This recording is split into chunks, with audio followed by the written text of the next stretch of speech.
Nós vivemos no mundo ocidental.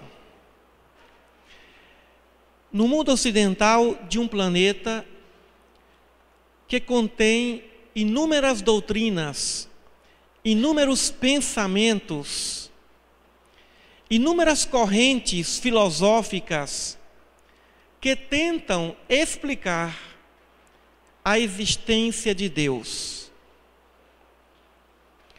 Mas no mundo ocidental, essa existência de Deus, essa busca tão sonhada em compreender a natureza do nosso Pai, ela surge diante das explicações, dos ensinos e, ao mesmo tempo, de todo o trabalho realizado pelo nosso Mestre Jesus. Então nós, no mundo ocidental, encontramos explicações, encontramos, por que não dizer, um pouco mais de alento diante da nossa ignorância dentro da doutrina cristã. Jesus de Nazaré não foi apenas um profeta, não foi apenas um ser que curava inúmeras enfermidades, não foi apenas um mestre, condutor de almas. Jesus é o diretor espiritual do nosso planeta Terra. Muitas vezes, nós que compreendemos a doutrina espírita, que sabemos da imortalidade da alma, da lei de justiça do nosso Pai por meio das reencarnações, que compreendemos a natureza da ciência mediúnica por meio dos estudos e da codificação de Allan Kardec, e que encontramos revelações em obras mediúnicas, de obras semelhantes às obras de André Luiz, psicografada por Chico Xavier, e outras tantas obras reveladoras do mundo espiritual. Então nós temos um manancial para compreendermos bem o que é trigo e separarmos esse trigo dos joios que existem em nós e fora de nós. O nosso tema da noite trata a respeito dos falsos profetas e dos falsos cristos. Não temos hoje, como no tempo de Jesus, indivíduos que se arvoram a dizer que são Messias, enviados de Deus para serem os Cristos. Mas no tempo de Jesus, na época de Jesus, inúmeros falsos profetas se levantaram. E por isso Jesus foi tão testado. E por isso que Jesus, no seu início da sua jornada, foi desacreditado, dentre inclusive aqueles que com ele viviam, conviviam.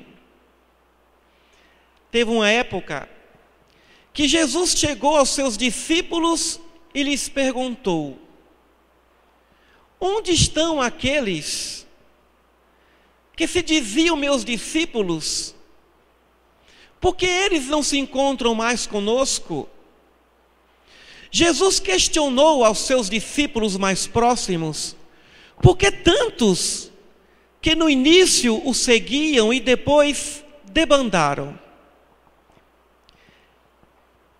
E perguntou a Pedro: não queres também?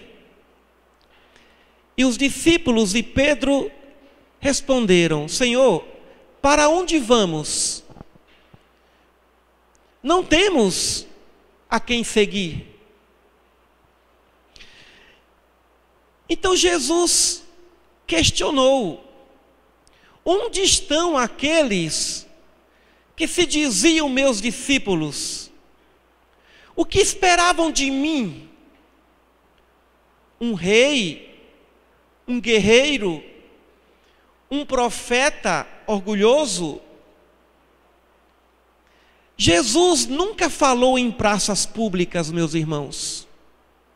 Nunca levantou a voz, assim como faziam os profetas.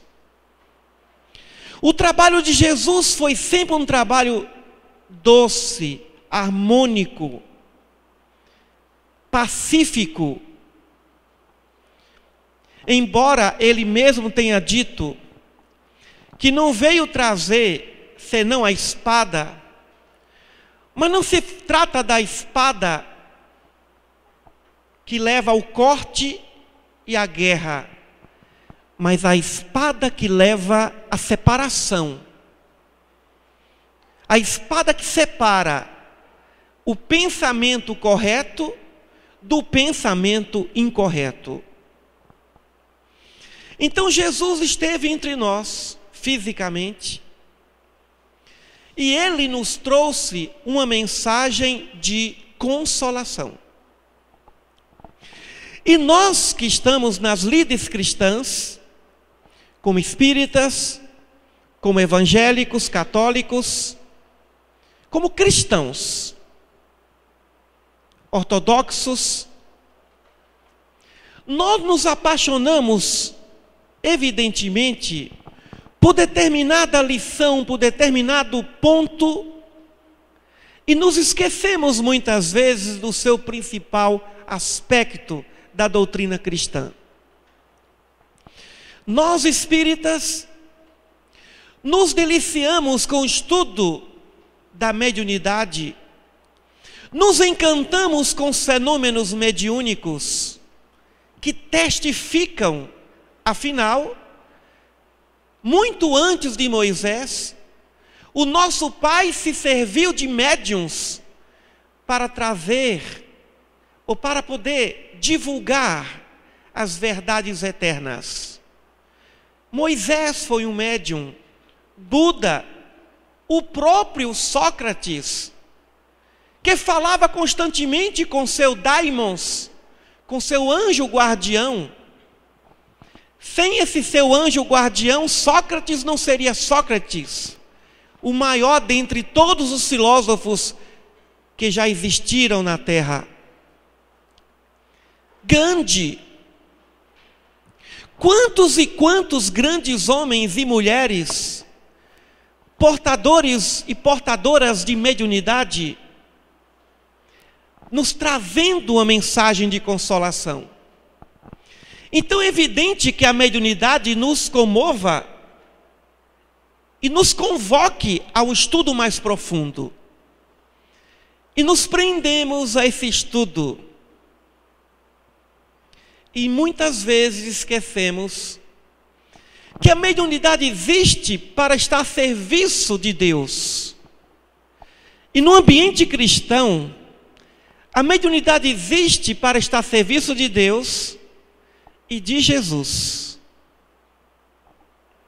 E nós que nos encantamos com o aspecto filosófico da nossa doutrina espírita, o aspecto histórico, os questionamentos dos porquês, e nos encantamos com as teorias filosóficas que realmente nos consolam. Mas nos esquecemos que até a filosofia profunda, de natureza espiritualista, também deve estar a serviço de Deus. Mas nem sempre nós pensamos que estaria a serviço de Jesus. E quando nós aprofundamos essa fé, pensamos que temos o dever de amar a Deus com todo o amor. Mas esse amor é carente de sustentação. Se não aprendemos ainda a amar desinteressadamente, incondicionalmente, aqueles que vemos, como haveríamos de amar apaixonadamente, a ponto de dar a própria vida por aquele que não tocamos, que não enxergamos? E por isso Jesus disse que a nossa fé nem era do tamanho de um grão de mostarda. Mas podemos resgatar, por que não dizer, essa fé nostálgica das noites de Jesus? Depois que Jesus se foi, não foi Paulo, nem mesmo os 12 apóstolos, não foram aqueles que a história registra, não foram eles os principais responsáveis pela doutrina cristã, pela perpetuidade do pensamento de Jesus. Porque antes de Paulo se transformar em Paulo, ele foi Saulo. E Saulo matou, perseguiu implacavelmente. Cada um dos 12 tem seus momentos de fraquezas. Mas existiram espíritos que a história não registra, que Atos dos Apóstolos não contam, que o livro não conta. Maiores que Pedro, maiores que Paulo, maiores do que qualquer um deles. Esses espíritos foram os suportes espirituais que deram ao Cristo de Deus condição de vibrações para que ele pudesse reduzir sua carga perispiritual, sua luminosidade, para que Jesus pudesse estar aqui na terra. Inúmeros espíritos superiores, quase puros, tiveram que estar aqui também, junto com ele, em diversos pontos da terra, não só na Palestina e não só na Galileia, para poderem dar suporte ao planeta, para poderem suportar, para que a terra pudesse suportar a grandiosidade dessa luz. Eram verdadeiras estrelas cadentes. Essas estrelas cadentes sem nome, esses espíritos estiveram aqui, acompanharam Jesus, estiveram presentes ali na cruz. Esses espíritos foram os primeiros cristãos, foram os anônimos que a história não conta. Foi quem deu suporte a Pedro quando Pedro negou, deu suporte a Tomé quando Tomé duvidou, deu suporte a todos quando todos sumiram no momento da cruz, e consolou o único discípulo dos 12 que estava ao pé da cruz, que foi João Evangelista. Mas até João foi consolado por eles. Até Maria foi consolada por eles, por essas almas anônimas que deram suas vidas nos círculos de Roma, que deram suas vidas anonimamente, como pais, mães, seguidores. Um desses espíritos superiores, que a história registra, é o mancebo rico, o jovem rico. Aquele que era perfeito e só faltava uma virtude. Por isso que não era tão perfeito assim. Jesus diz a esse jovem se ele estaria pronto para segui-lo, e o jovem respondeu: eu estou pronto, Senhor. Desde tenra idade eu cumpro, eu observo os mandamentos. Ali se tratava de um espírito superior, que nunca adulterou, que nunca furtou, que nunca roubou, andava de acordo com a lei. E ele disse: eu ando de acordo com a lei desde o momento que eu me dei conta de gente. Quem aqui pode dizer que tem condições de atirar a primeira pedra? Aquele jovem podia tirar a primeira pedra. Aquele jovem podia tirar a primeira pedra, mas ele não atirou. Aliás, nem estava nesse evento. Mas aquele jovem se apresentou como: Senhor, eu quero te seguir. E o Senhor diz, percebendo a superioridade daquele espírito, olhou para ele com um imenso carinho, porque sabia que ali se encontrava um espírito superior. Se queres ser perfeito, não, Jesus não exigiu que ele vendesse os seus bens para segui-lo, não. Jesus exigiu se ele quisesse ser perfeito. A exigência para ser perfeito é uma coisa, a exigência para ser discípulo de Jesus é outra. Para ser discípulo de Jesus basta querer. Para ser perfeito, nem sempre querer é poder. Não se é perfeito quando se quer, é quando se quer e quando se pode, quando tem nível para isso. Mas aquele rapaz tinha nível para seguir Jesus e segui-lo muito bem. Mas se queres ser perfeito, vá, vende tudo que tens, distribui para os pobres e agora siga-me, e aí você vai ser perfeito. O rapaz ficou triste. Aí é demais para mim, eu tenho responsabilidade, eu tenho família, vou deixar minha mãe pedindo esmola. Mas depois dali ele continuou seguindo a Jesus, e deu sua vida a Jesus e por Jesus. Não foi perfeito, mas foi um seguidor anônimo. Ninguém sabe o nome dele.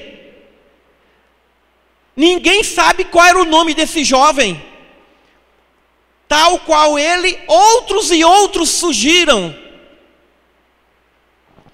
Por exemplo, a palestra de hoje, Sr. Evaristo, é sobre os anônimos. O centurião de Roma: Senhor, se o Senhor quiser, o Senhor pode curar o meu servo, porque eu tenho poder para mandar nos meus soldados. E Jesus disse: nem em Israel eu encontrei uma fé desse tamanho. Qual era o nome do centurião? Ninguém sabe. Um dos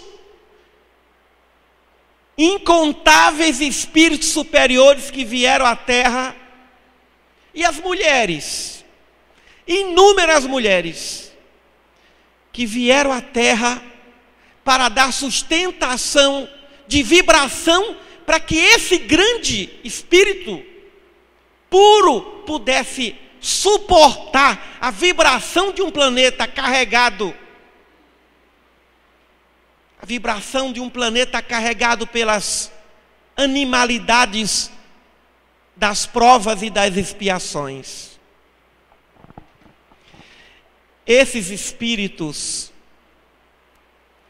que deram suas vidas nos circos de Roma,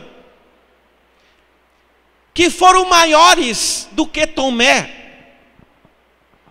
que foram maiores do que aqueles que conviveram diuturnamente com ele, mas que acreditaram nele, mas que se apaixonaram por ele. Eles nos dão a verdadeira lição do que é seguir Jesus, sem tirar o mérito dos 12, mas Jesus precisou lavar os pés dos 12 para ensinar-lhes o poder e a importância e a necessidade da humildade. Se os 12 fossem bons, ele não ia apelar desse tanto. Ele não ia exagerar. Se vestir de servo, se vestir de servidor para lavar pé de discípulo. É porque ele sabia dos egos de cada um. Ele conhecia a natureza egóica e orgulhosa de cada um. Mas não precisou lavar o pé de Madalena, não. Que nunca foi prostituta. Era uma mulher que sofria e provavelmente amou Jesus como ninguém amou. Provavelmente só empatando com a sua mãe. Então nós, que nos admiramos com a cientificidade das verdades eternas e das leis morais, que nos deleitamos com o pensamento de justeza, de proporcionalidade da filosofia espiritualista, especificamente da filosofia espírita, precisamos resgatar o sangue da luminosidade daqueles primeiros cristãos, daquelas almas que deram suas vidas, e elas continuam, elas existem, elas permanecem. Muitas se foram, não voltarão mais. Continuam junto ao Cristo, são os prepostos do Cristo, do Rei Jesus de Nazaré. Mas outras tantas de vez em quando vêm, e ele disse: não vos deixarei órfãos. E essa semana, 2 dessas almas foram homenageadas por nós, Allan Kardec e Francisco de Assis. Kardec, que nasceu no dia 3 de outubro, e Francisco no dia 4 de outubro. Kardec, que veio trazendo o amor através da ciência, e Francisco trouxe a ciência através do amor. E então, nós começamos a avaliar a nossa fé. Nós que sabemos tanto, que entendemos tanto, que estudamos muito, mas na hora da dor, o conhecimento intelectual não consola. Na hora do sofrimento, da traição, da dor moral, da despedida, da morte, do abandono, o conhecimento intelectual não nos consola. Ele nos instrui, nos liberta da ignorância racional. Mas na hora da dor, na hora do hospital, na hora da enfermaria, na hora da cirurgia, nós abrimos o coração e pedimos a Deus: Senhor, em tuas mãos, repetindo as palavras de Jesus, eu deposito o meu espírito. Senhor, cuida de mim. Senhores, nós somos os alunos de Jesus. Nós somos os pacientes de Jesus.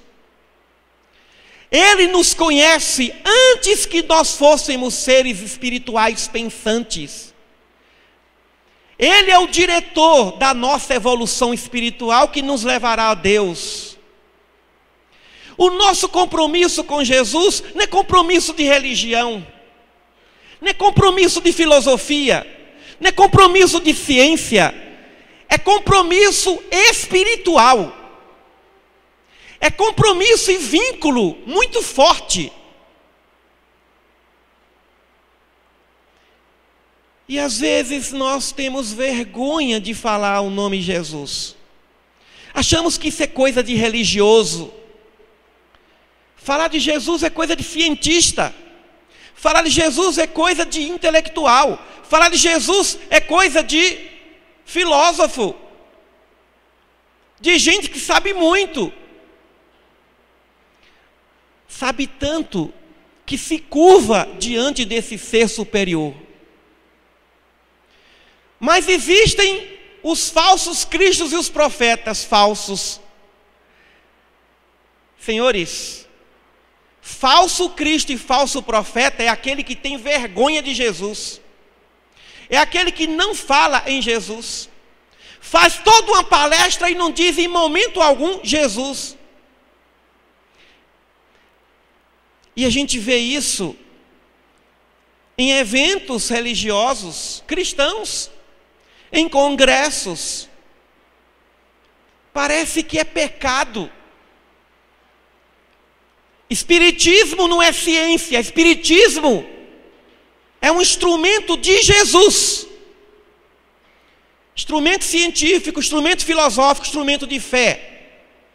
A doutrina espírita está a serviço de Jesus, e não Jesus a serviço da doutrina espírita. Aliás, o budismo, o taoísmo, o shintoísmo, catolicismo, o evangelismo, protestantismo, espiritismo, todas as religiões, todas as ciências, todas as filosofias, por piores que pareçam, estão a serviço de Jesus, queiram ou não.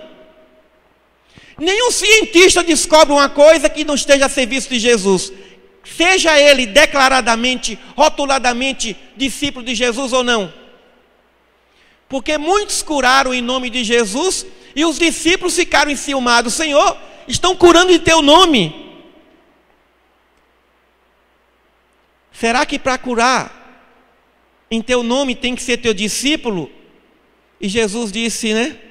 Quem não é por mim é contra mim, deixa curar. Se não tiver o rótulo de cristão, não é cristão.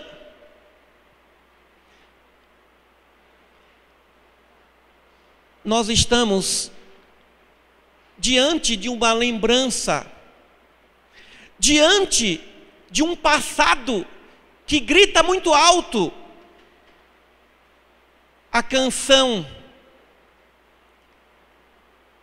dessa fé heróica desses cristãos. Sacrificaram a vida, sacrificaram a família. Todas as noites eles se reuniam para comentar. Os evangelhos de João, Mateus, Marcos e Lucas não são evangelhos de uma pessoa só. Aliás, não se tem prova de que Mateus escreveu alguma coisa. Não há prova. Isso é apenas conjectura. Não há prova que foi Mateus que escreveu alguma coisa, Marcos, Lucas ou João. Não há provas. Esses evangélicos e outros mais, esses evangelhos e outros mais, foram escritos por essas mãos anônimas, por esses espíritos que ouviram, que gravaram, que conviveram, que estiveram lá e que perpetuam essa doutrina maravilhosa que é o cristianismo, mesmo depois que os seus líderes se vão.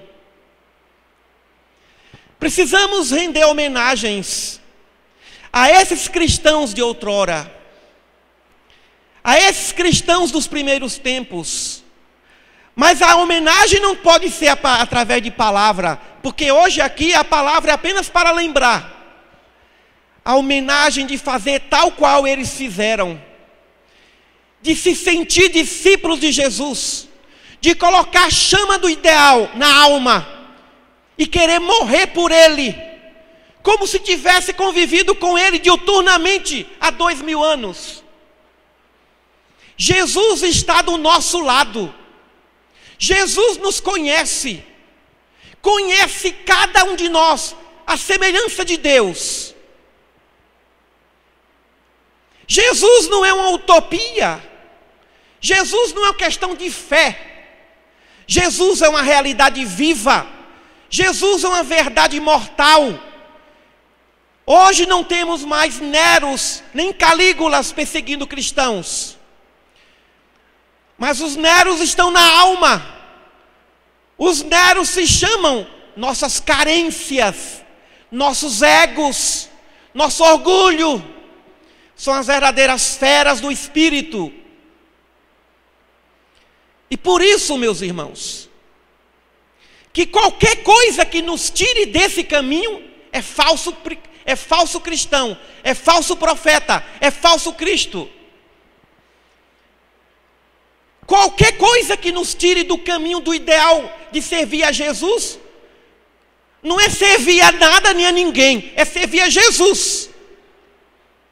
Qualquer coisa que nos tire dessa paixão em relação a Jesus é falsa. Fujamos dela. Nos desvia do caminho. Nos leva ao orgulho e à prepotência, mas que se destroem logo diante do primeiro abatimento, diante da primeira depressão ou diante da primeira morte do seu ente querido. Infelizmente, nem todos os cristãos têm esse compromisso com Jesus, porque não aprenderam ainda a se submeter diante dessa superioridade, diante desse grande espírito. Acham que é coisa de religião. Não é coisa de religião. Jesus não é mestre para ser seguido apenas finais de semana ou dentro dos templos. Ele é o nosso maior amigo. Ele é a razão de estar aqui, de estarmos aqui. Cada encarnação nossa, durante tantos séculos, só ocorreu por causa da assinatura dele. Estamos aqui porque ele autorizou. Ele, diretamente, foi espírito superior não. Ele autoriza e os seus prepostos executam. Mas é ele que manda. Então não se trata de falácia, não se trata de metáfora, não se trata de ilusão. E por isso que ele toca. E por isso que a sua mensagem não é um engodo. E por isso que a cada dia que passa a sua mensagem é mais viva. A sua mensagem é mais próxima. Vale muito mais não ler livro algum e ter amor por Jesus do que ler todos os livros e não saber respeitá-lo e não reativar esse vínculo sagrado de afeto diante desse ser, dessa luz, dessa estrela superior.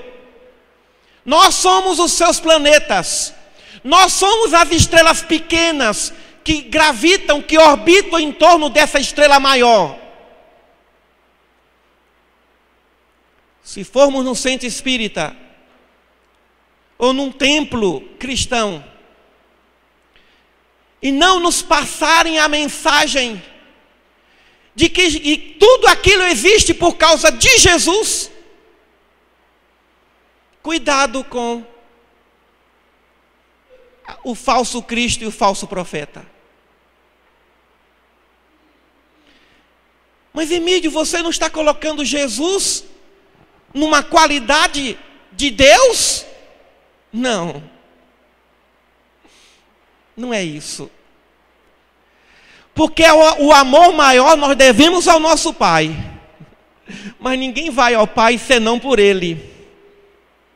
Ninguém vai entender Deus se não conseguir entender esse ser. Ninguém entende o diretor de uma escola se não entender seus professores. Ninguém entenderá o maestro se não entender o músico. E Jesus é o músico divino por excelência. É o mestre. Embora todos nós saibamos que tudo existe graças à maravilhosa e magnânima misericórdia do nosso Pai Celeste. A Ele devemos o amor maior. Mas a Jesus devemos a nossa fidelidade. A Jesus devemos o nosso sacrifício. Não temos que ir ao centro espírita por causa de fulano ou de Beltrano. Temos que ir ao centro espírita por causa de Jesus. Nosso compromisso com Jesus.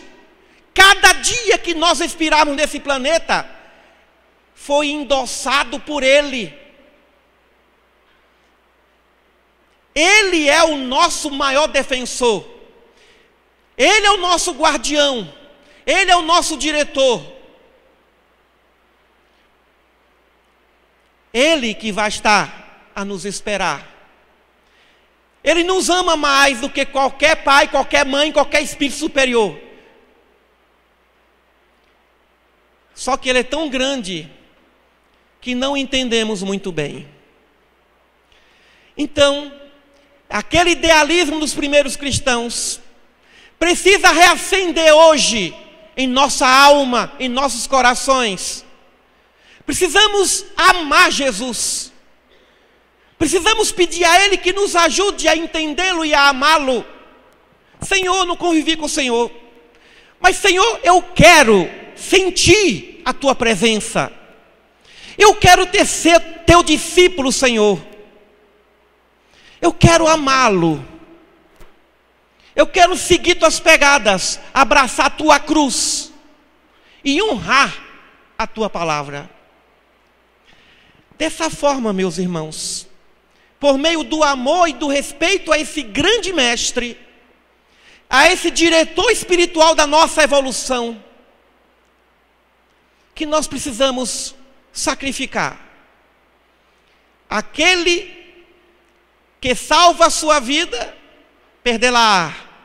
Mas aquele que perde a sua vida por mim, achá-la-á. Ou seja, ele deixou bem claro: antes que vocês existissem, eu sou. Então, para amar a Deus, nós temos que cuidar de uma palavrinha que se chama gratidão. Gratidão a Jesus, que nos fez, se Deus nos fez existir, Jesus é quem nos educa.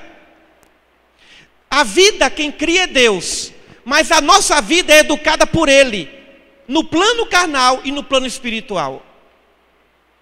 Não é fé, é a realidade. Fora dessa realidade é falsidade, é equívoco. Então sejamos esses cristãos, os que estão dispostos a dar suas vidas, sacrificar suas paixões, seus interesses pessoais e colocar Jesus na condição de ser aquele que merece toda a glória, toda a nossa vitória espiritual. Dessa maneira, não vamos sofrer influência dos falsos cristos e profetas, e nem seremos falso cristo e profeta na vida de ninguém. Como disse o grande João Batista, é preciso que ele cresça e eu diminua. Se João disse isso, quanto mais nós. Então, a doutrina espírita não é apenas uma ciência, uma filosofia. A doutrina espírita não é só uma religião moral. A doutrina espírita é um instrumento de educação de Jesus para nós. E que Ele nos abençoe nessa noite. E que Ele cure as nossas chagas, as nossas hemorragias. E que Ele nos console, nos alente. Coisa que nenhum psicólogo, nenhum psiquiatra, nenhum médico, ninguém vai fazer com tanta propriedade. Vamos abraçar Jesus, chorar aos pés dessa fé e dizer: Senhor, não sou como aquele mancebo rico, que seguiu sempre toda a lei. Eu nunca segui lei com aquela perfeição. Mas Senhor, eu estou disposto a me livrar de mim mesmo, a me libertar desse orgulho, dessa prepotência, dessa vaidade, e me jogar aos teus pés, Senhor, para que o Senhor continue fazendo e operando o que Deus quer de nós, as virtudes da sabedoria e do amor. Muita paz a todos, meus irmãos. Que Jesus nos ajude, nos dê forças, para que nós não deixemos essa chama que se toca em nosso coração apagar. E vamos fazer como os primeiros cristãos, quando diziam nos círculos de Roma: não ave César, mas nos círculos da alma, ave Cristo. Muita paz a todos.